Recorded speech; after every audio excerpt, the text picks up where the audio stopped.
Hi everyone, welcome back to another episode of Happy Gaming House. So in this episode, we're going to start the series of the building the flight simulator. In last episode, you probably already saw like a sneak peek of all these parts. So in this episode, I want to explain to you guys all the parts. So this part will just be an introduction of all the different hardware and why I chose them. And the second part will actually be building the monitor stand and set them up.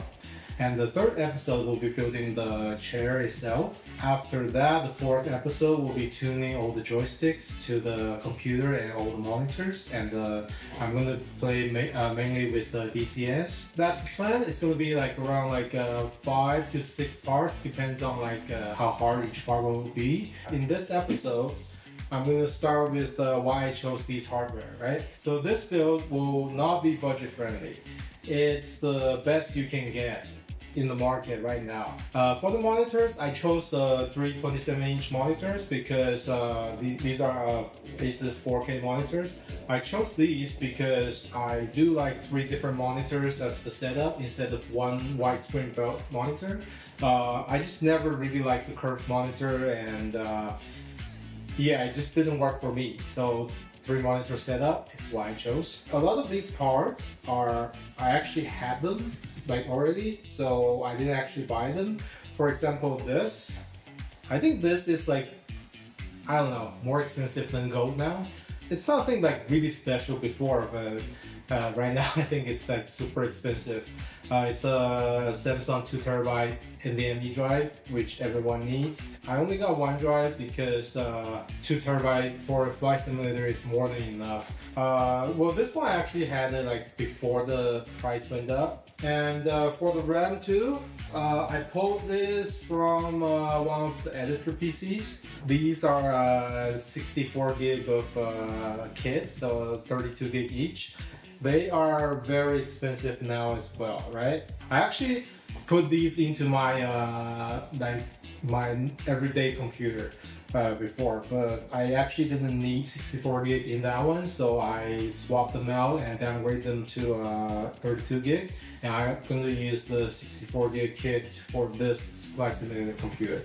When it comes to the motherboard, also the CPU, these are actually the combination that I had in my everyday computer. I am running a 10 gig network in my home, and with the Extreme motherboard, it has 10 gig onboard NIC, and the CPU I upgrade to 9950X because I do some rendering and AI work on that computer as well. So that's why I chose this one. So because I just had them lying around.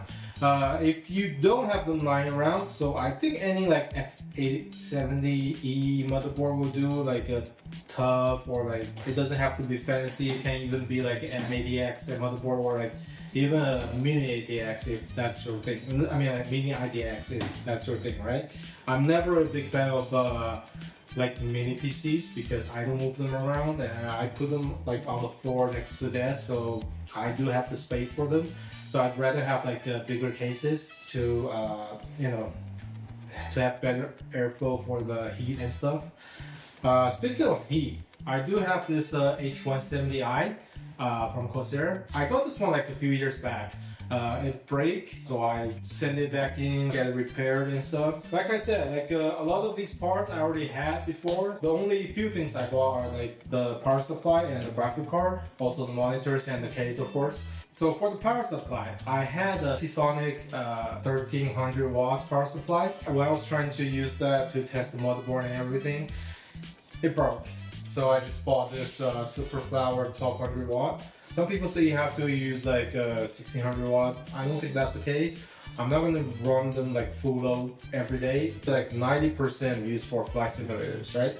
Also, I did get the 5090. I wanted to get the TUF version because it was cheaper, but it was sold out everywhere at the time I was trying to buy these parts. This thing was actually on sale. It was $200 or $300 more than the TUF, which usually this is like $1,000 or like maybe even more than the TUF. I have the case all sealed up. It's like a blackout case, so you will not see any of the RGB stuff. So really it doesn't make sense to get this one unless you have a really good price on this. I did get all these before the memory price went up. Right now, even if I just sell all these parts right now, I will make like a huge profit. But no, I'm actually gonna build this one because it is my dream machine since I was like, in middle school, high school. This is the general idea of how these hardwares will be, right? So this is the new thing, like in our channel, we are going to use AI to suggest us hardware to try them out. I am running like 3 4K monitors, right? So that's, it's not 8K yet. I think like if you get like 4 of them, it's 8K, but yeah. It's gonna be run the graphic card really, really hard. So that's the thing. I will try it out to see if 1590 will hold 3 4K monitors. And I believe these are 144 Hertz. Yeah, I believe these are either like 144 Hertz or 165 Hertz maybe. The model number is XG27UCS. And Chad told me I can get probably around like 90 to 100 frame like FPS. So I do want to try them out and see if the data they give me is accurate. So that's it for this video. It's going to be like a super short video, just the introduction, and see you guys next time.